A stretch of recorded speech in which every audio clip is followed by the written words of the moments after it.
Thank you, Cindy. When I moved back here in 2011, a lot of people said to me, "Oh, I guess you've come back for all the new cultural opportunities." I said, "Well, the only cultural opportunities I know about are the Central Library and the Red Key." So I still hold those high, but since then I've gotten to know Cindy Booth, and she is an entire cultural opportunity herself. I'm going to adjust your microphone, just speak into it a little bit more later. Oh, all right. So, yes, I've been talking with my friend John Myers before about how this is kind of a pokey city. It's a hard city to make things happen in. And really, the first person I've met who can make good things happen is Cindy Booth. So I am a great fan of hers and of child advocates. And I'm very glad to be here and be able to tell you about some of these experiences. You know, after the 1954 Supreme Court decision that outlawed segregation in the public schools, there was a kind of eerie silence. And people wondered what was going to happen, because we knew that the white South was not going to just sit there and peacefully go about integrating schools, nor in fact was the North or anywhere else. So it was waiting, as if you're waiting for an explosion. And suddenly in September of 1955, the explosion came, with headlines in every paper saying a 14-year-old boy from Chicago had been murdered in Mississippi for the crime of whistling at a white woman.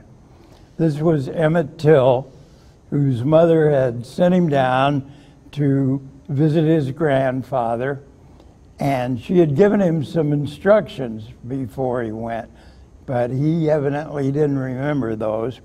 She said, if you ever get into any difficulty with a white person, just kneel down and ask their forgiveness. But he didn't think he'd been in any trouble. He didn't think he'd caused any trouble, because whether he whistled at this woman or not, nobody ever knew. But supposedly he for God's sake, looked at her, and maybe he said, "Oh, you're nice," or something. Nobody ever knows. But the point is, late that night, when he was asleep in his grandfather's house, there was knocking on the door, and in came a big man named J.W. Milam, who said, "We want the boy from Chicago." So Moses Wright took him back and woke up Emmett Till, and Milam said to him, "Get dressed, you're coming with us." And Emmett got dressed, went with them, and he was never seen again until he was found, his body was found the bottom of the Tallahatchie River with a 70-pound cotton gin fan tied around his neck. And it was obvious from the body that he had been tortured and then murdered for this crime. Well, reading about this, I'm thinking, oh my God, this is a historic event. I really want to go there. I want to see what it's like. I want to see what's happening. But I had just gotten out of college 6 months before, and I had never published anything nationally. I had published things in the Indianapolis Star sports section and the Grand Rapids Press, and my first job on the Princeton Packet, New Jersey's oldest weekly. But that was hardly enough to qualify me to get an assignment. But I had met, while working in New Jersey, in Princeton, New Jersey, I met a man named Murray Kempton, who was really my hero. He was a columnist for the New York Post, and I had reviewed his book, part of our time, about the 1930s, when I was working on the paper in Princeton. So kind of out of desperation, I called him up and I said, listen, we've just met once and I know you like my review of your book, but is there anybody, is there any magazine, any newspaper, anybody that would send me to Mississippi to cover the Emmett Till murder trial? And he said, well, let me think about it. And he called me back a day later and he said, well, go down to the office of the Nation magazine and they'll give you what they can pay you. So I was amazed and elated. And in fact, I've often wondered since, what in the world did he tell them? But anyway, they did want me to cover the story. And their payment, well, some of you who read the Nation may know Calvin Trillin, who has written for them for years. He once said, the Nation is famous for paying in the low two figures. So when I went for my payment, my payment was a round-trip bus ticket to Sumner, Mississippi. And man, that thing folded out like an accordion. It stopped at every burg between New York and the Mississippi Delta. And I think it took 2 days and 1 night. And then it didn't really take you all the way to Sumner, Mississippi. It took you 2 miles away where there was a sign pointing to Sumner and said, a good place to raise a boy. Well, nobody had evidently considered the irony of that, but I walked the 2 miles and I got a room in a rooming house right on the town square. And it was an amazing scene. The trial started on Monday. There were reporters from all over the country and even all over the world. There were people there from London and Paris. And one of the locals stopped by and asked me where I was from. I said, New York. He said, wow. He said, people from all over. Never saw us making such a mountain out of a molehill. The molehill was the murder. Well, the courthouse lawn was segregated too, just automatically. And the black people were all standing around a statue of a Confederate soldier that said, the cause that never failed. And sometimes I have this awful feeling that that was true. Some of the local people, the sheriffs and the sheriff deputies inside the courthouse came over to some of the reporters and said, you know, those dressed up Negroes are not ours. Ours are out picking cotton and minding their business.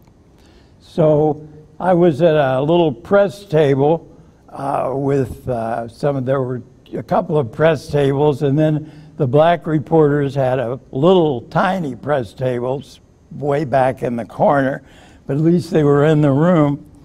And we were looking at these 2 men who were known to be the murderers. Nobody questioned that, in fact.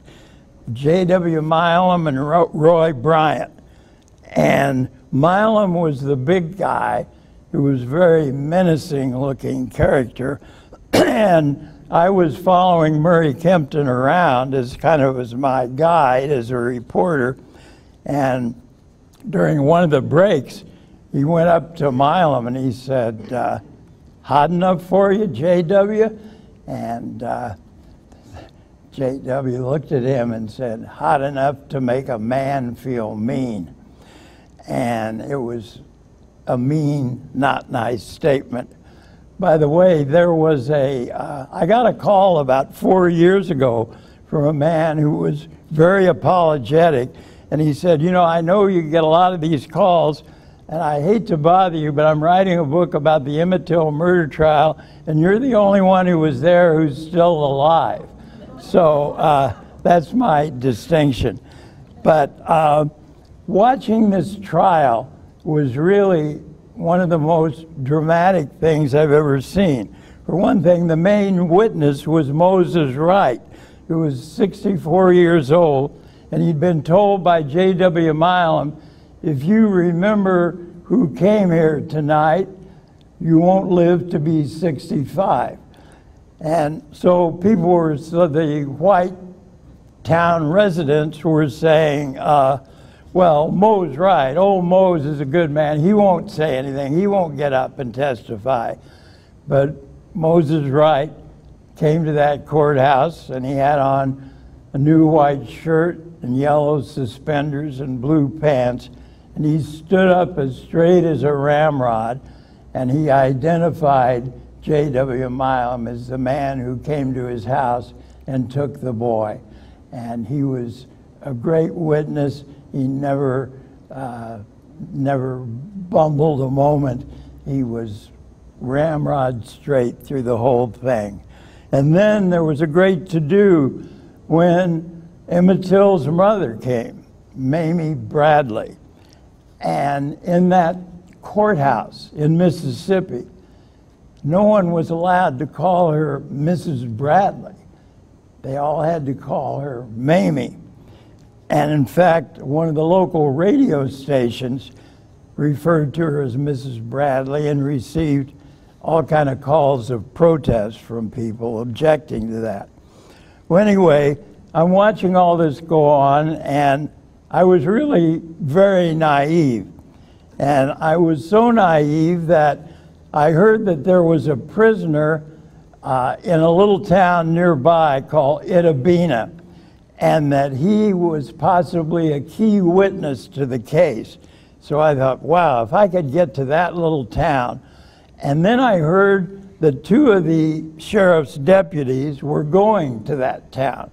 So I went up to one of them, and I said, excuse me, I hear you're going to Itabena. Can I ride along with you? He says, where are you from, boy? I said, well, I'm in New York. He looked at his partner. He said, okay, come on, boy. So I get in the car, and they drove in silence with me for about 5 miles. Then they stopped the car, said, this is where you get out, boy. So later, when I told Murray and the other reporters, they said, you're lucky that they just told you to get out. But when I got out, I had to walk back to the town. And I'm walking back on this dirt road, and I looked to my left, and for the first time, I saw where the black people lived in that town. And those were in like tar paper shacks, and they were sitting out, and I just walked by in silence and went back, continued going to the courtroom, and I didn't say anything. I didn't make any complaints to the sheriff. And I have to say that the prosecuting attorney, who was the prosecuting attorney for the state of Mississippi, really did a good job. He was very sincere, very serious. He presented evidence that was unquestionable. He presented a great case. And when he made his summation, he began by saying, the first words of testimony here were dripping with the blood of Emmett Till. And everybody knew that. And yet, everybody, all the white townspeople, seemed to be confident that the men would be let free. And when the defense attorney finished his last speech to the jury, he ended up saying, I'm sure that every Anglo-Saxon one of you will want to set these men free. And that, in fact, is what happened. And it only took them 1 hour and 5 minutes, the jury, and that was because it took them a long time to figure out how they filled out the report. And people filed out, and Murray Kempton said to me, "You're not going to stay here in town, are you, tonight?" I said, "Well, I thought I would." He said, "You better come back to Jackson and get a motel." So I went back to Jackson, got a motel, and I knew that I had to file my story Sunday morning. And I'm pretty sure that I sat up all of Friday night and Saturday night. And in those days, this is long before computers, this is even before electric typewriters. And so you had to go to the Western Union office like you were sending a telegram, and you gave them the story you'd written. And I was proud of what I had done.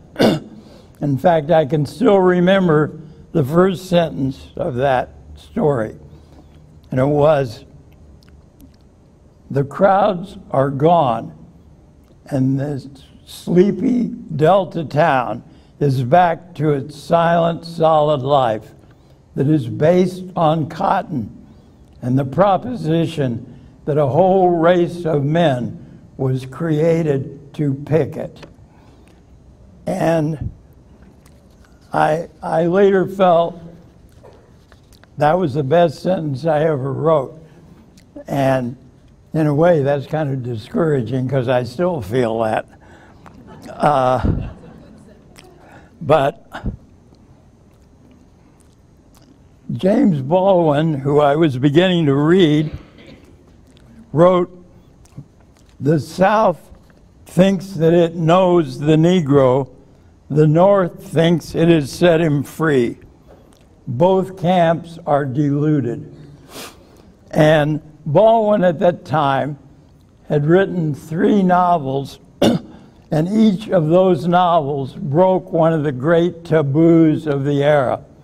The first was Go Tell It Out in the Mountain, which was about a young black boy becoming a street corner minister and growing up in Harlem. Nobody had ever written about Harlem in that way before. And the next was Giovanni's Room. And that was a love story between 2 white men. And it was the only gay love novel that had been published at that time, except for one by Gore Vidal. And then his third novel was called Another Country, and that was about an interracial love affair. So he had broken all the taboos, and he'd also written a wonderful book of essays called Notes of a Native Son. But Baldwin, as well as his really profound and effective articles and novels, he really had a great sense of humor. I'll never forget, he was interviewed on television once by this very kind of over-serious guy who said, "Mr. Baldwin, you were born black, poor, and homosexual. Do you think you have 3 strikes against you?" And Baldwin smiled and said, "Why, no, I thought I'd hit the jackpot."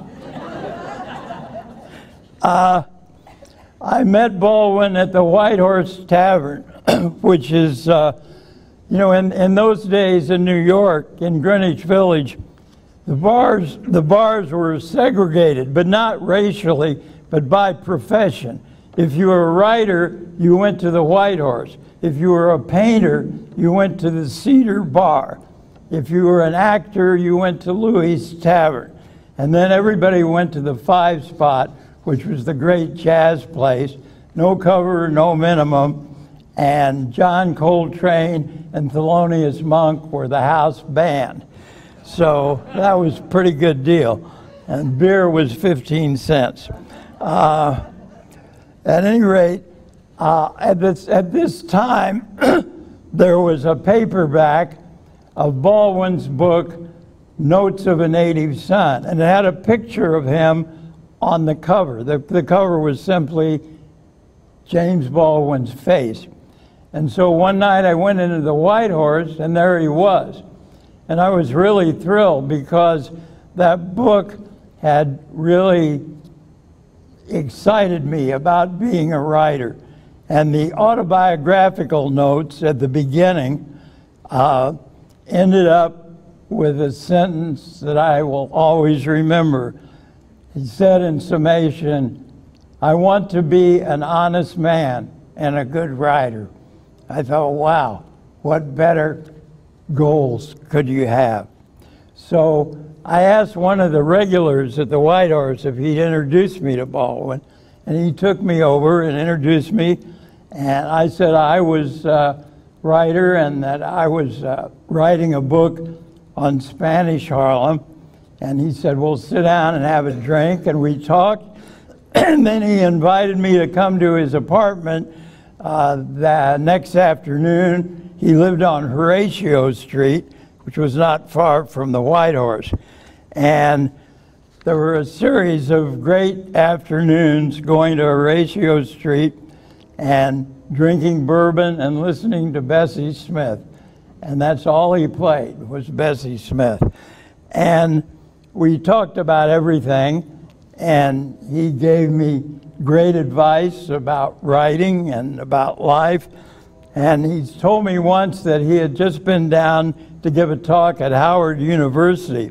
And one of the old professors there had said to him, "Jimmy, I want you to know, when you end up, you got to have a shelf of books, a whole shelf." And Baldwin turned to me and he says, "That goes for you too, baby, a shelf of books, a whole shelf." And that really stuck with me. We were friends, and we went to parties together sometimes. I remember going to one party in the village. It was winter, and he had this big Russian hat, if you know those hats that sit up real high on your head, and he loved that hat, and he wore that inside at the party. And he said to me, I've got to make a phone call because I'm in a price war on Madison Avenue, and which meant that 2 different publishers were bidding on his next book. So he said, I've got to call, and the editor he had to call happened to be a guy who I really didn't like and who'd been kind of nasty to me. And I told that to Baldwin. So when he called this editor, he said, "Hi, this is Jimmy Baldwin. I'm here with my friend Dan Wakefield." So that was really nice. And one night, Baldwin invited me to go to dinner with him at his friend Mary Painter's house. And Mary Painter was maybe his closest friend. He had met her in Paris when she was working at the United States Embassy, and he was living there writing. And later, if you ever read his book, The Fire Next Time, he talks about the first time he went to see Elijah Muhammad, the head of the black Muslims. And he said, at one point, Elijah said to him, "You don't have any white friends, do you?" And Jimmy said, "Yes," and he was thinking of Mary Painter. Well, that night, I will never forget when we went to her house for dinner. Mainly, I remember the thunder. It was a terrible night. And there was thunder and lightning and rain like crazy. And we were walking without any umbrellas up 7th Avenue to her apartment, about 7 or 8 blocks away. And she was, the reason she invited Jimmy to come was that she had a friend from France, a French woman who had come there. And she wanted the French woman to meet Baldwin. So we, like all the dinners I ever went to in the village, we started out drinking a whole lot of bourbon, and then we sit down at the table, and then we started drinking wine, and we were talking with the wisdom of bourbon and wine. And then Jimmy got very serious, and he said he was very worried about his younger sister because she wanted to be a fashion designer. And she was 16, and she was black, and she was suffering. And the French woman said, well, I have a sister who's 16, and she's suffering too. All 16-year-olds are suffering. And from my bourbon-filled wisdom, I piped up and said, oh yeah, I was suffering when I was 16. And he turned to me and he said, you don't understand.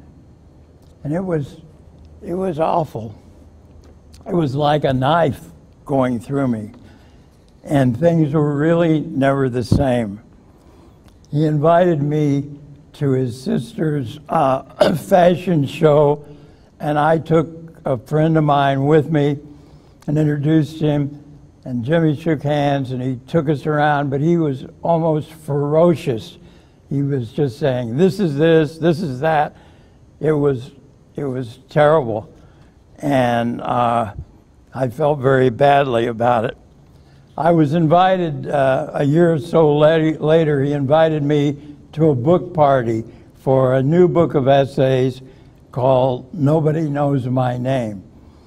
And it was at Small's Paradise in Harlem. I think by then it was Wilt Chamberlain's Small's Paradise, but it was a very good place for a party. And he seemed friendly, but we never really talked again. When I left New York in 1963, and I went for a year on a fellowship at Harvard, and then I ended up living in Boston most of my life. And I only saw Baldwin one more time, and that was in 1977. We were both in Chicago, and we were both promoting books. And he was promoting his wonderful book about the movies called, oh my God, what's the book about the movies? The Devil Finds Work. And I was there talking about a book I'd written about a soap opera. So anyway, and I was supposed to be on the radio that night. And the radio station called, and they said, well, James Baldwin is going to be on our show tonight, and said he has a terrible sore throat. And he said, you are a friend of his, and would you mind coming on with him instead of you having your own time? And I said, of course, I'll be glad to do that. And I got to tell you, the idea of me talking about soap operas while he was talking about his book on the movies was not, it was ridiculous. So we somehow got through that, and he did have a very bad throat, like I have now, and I don't think he had one of these. And afterwards, he offered to give me a ride back to my hotel, and he had a driver driving him. And I remember he still had on that Russian hat. And we really didn't talk much. And he thanked me and went on. But as I say, nothing was ever the same after that night of the thunder. And I later read an essay he had written in which there was a quote of his. He quoted Henry James, who was his favorite writer, and really my favorite writer too. And there was a phrase that just stuck with me. Henry James was talking about what he called the terrible algebra of your own existence. And I thought, you know, that's what it is. I can't figure out the algebra of Jimmy's existence, and I want to. And I've thought about that very often since. And about 2 years ago, people started telling me to read a book called Between the World and Me by Ta-Nehisi Coates. And what they said was, oh, it's just like Baldwin. And that just put me off of it, because I thought, nobody's like Baldwin. I don't want to hear this stuff. And people kept mentioning it to me, and I kept making excuses. And my advice from that is, whenever you're resisting a book, it means you really ought to read it. So I read Between the World and Me. I'm sure many of you have read that. And it was like Baldwin in the sense that I felt it was like if Baldwin were living today, this was what he would be saying. And the book is like a letter to Coates' son.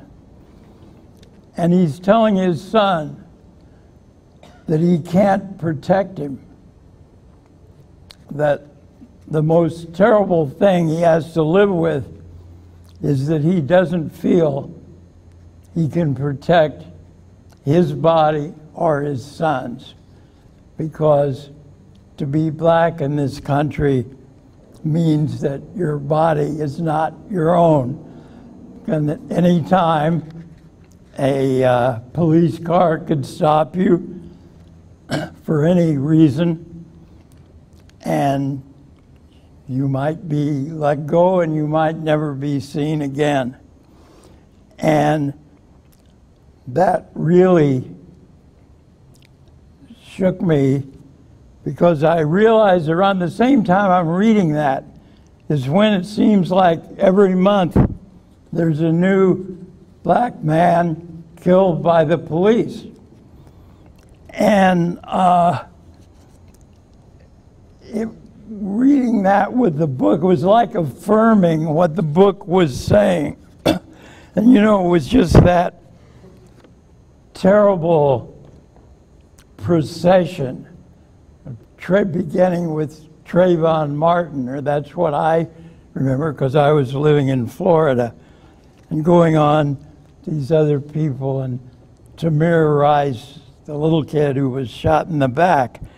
And I began to see that part of what I thought of as the algebra of Baldwin's existence. And what I had not understood was that, okay, everybody has their own suffering, teenage suffering, midlife suffering, marriage suffering, divorce suffering, whatever it is. But for the black, there is on top of that all the fear for your own body. And I felt like I began to understand something. And a lot of things were coming at me then that were helping me at least to begin to understand. And one of them was I went to a poetry reading which was called a reprise poetry reading, and it was right after the election. And one of the poets was a young black woman who some of you may know, Tasha Jones. And she read this amazing poem that she had written. And her poem is called From Pyramids to Plantations to Projects to Penitentiaries. And I got to know Tasha Jones, and she was teaching at Tenley School, and she invited me to come to her class and tell them about the Emmett Till case. And one of the things she taught her class of 12-year-old boys was what to do if they were confronted by a policeman. And she told them if they were in a group, to break up the group, to not be walking more than 2 at a time. And she told them to be sure to have your hands at your sides and not in your pockets, and to say, "Yes, sir." And she went on with this, and I'm thinking, boy, when I was at School 80 in Shortridge, nobody had to tell me that. And you know, it was a whole other thing, and it also reinforced what I had been reading from Coates. And you know, sometimes you're sitting down in your little White House, and some of these things think, oh, you know, maybe that writer was just a little bit far out, and maybe things aren't really that bad. And then this morning, I woke up and got the New York Times, and the whole editorial page of the Times is a graph about the penitentiary system and how from 200,000 people in penitentiaries in 1970, there are now 1.4 million black men in penitentiaries in this country.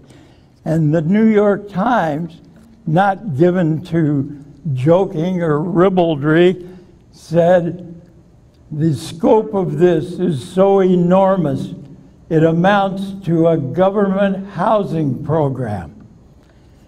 And I think that really is accurate.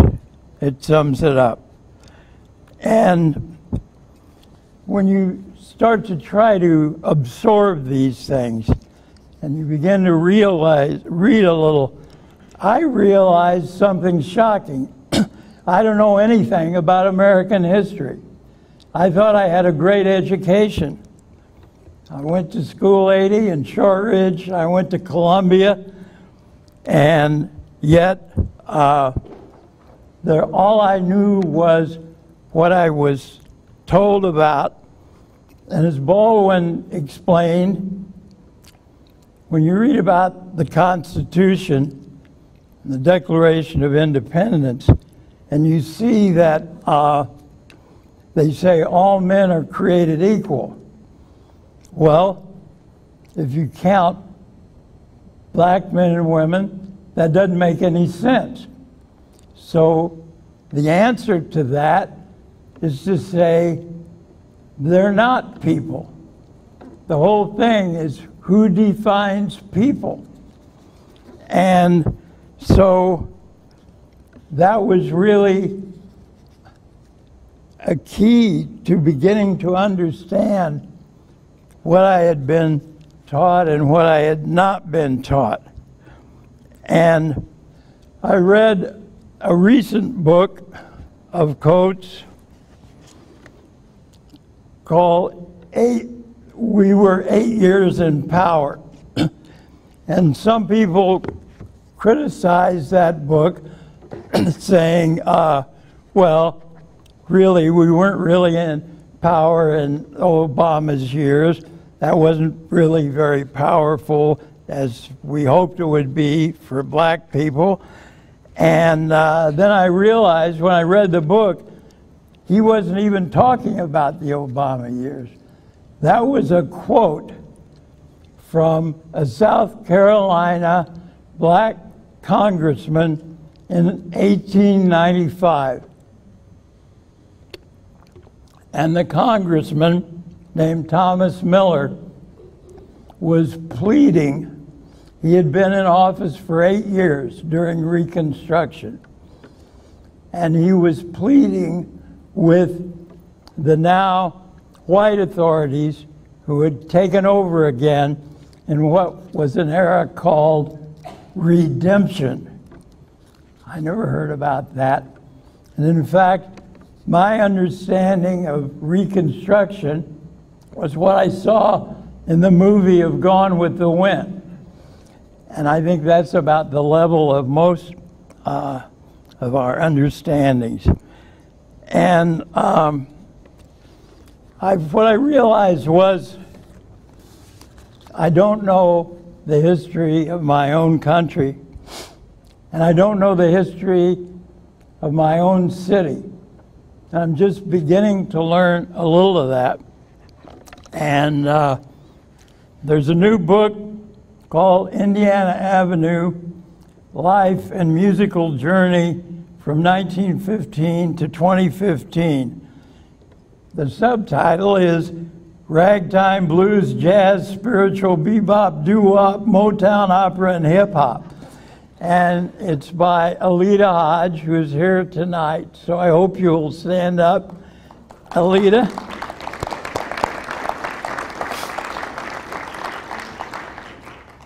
And Sunday night, she'll be at my guest at Uncle Dan's Book Nerds at the Aristocrat Pub on the second floor. And we'll talk about her book more. And I learned a great deal in the book, not only about the great jazz history of this city, which I had never heard about.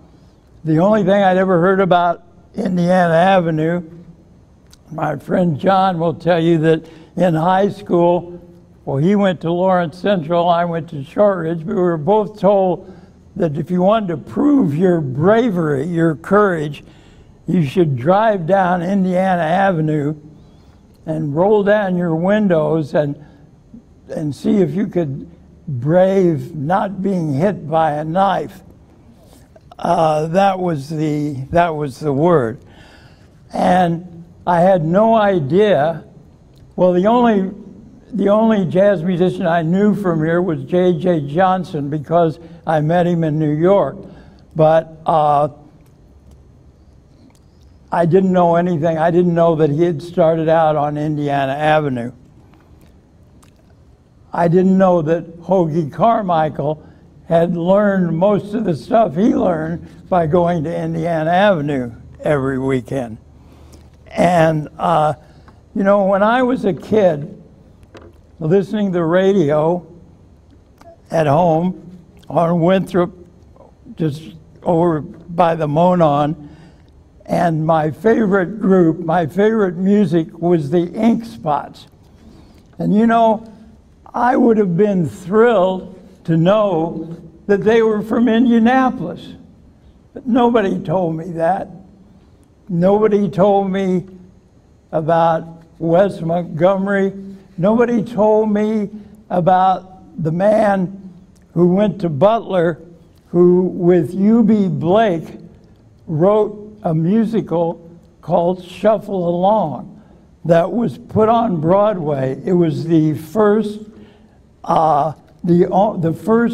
non-minstrel show musical ever to be on Broadway.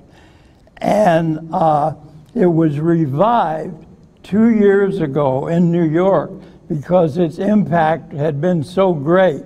And the revival had gotten 15 nominations for Emmys. So this history, which we ought to be proud of, being from this city, we don't have that much, and here's this incredible musical history. And in fact, Wes Montgomery, who is credited with really creating the way the guitar is used in jazz, and Jimi Hendrix once came here to study with Wes Montgomery, but never heard anything about all that. And it's quite amazing that there's a new book, a book called The New History of Indiana. It doesn't have any reference to Indiana Avenue. It doesn't have any reference to music or musicians. And I don't know any other book that does it. Well, there are 3 other books about Indiana Avenue, and all of them are written by black people. I don't know where this is mentioned in any white authors.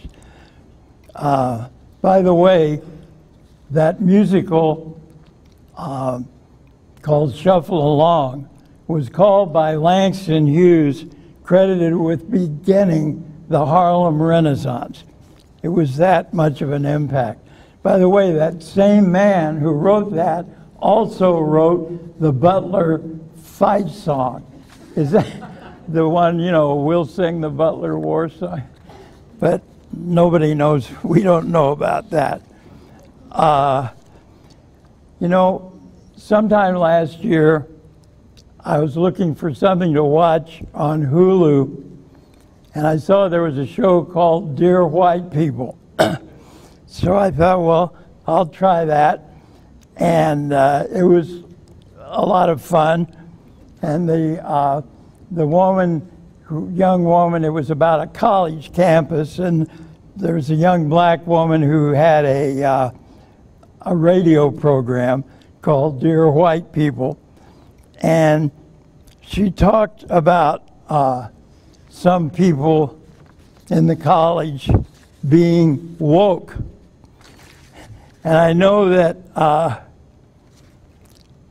here in Indianapolis, probably in the world, in this country, I mean,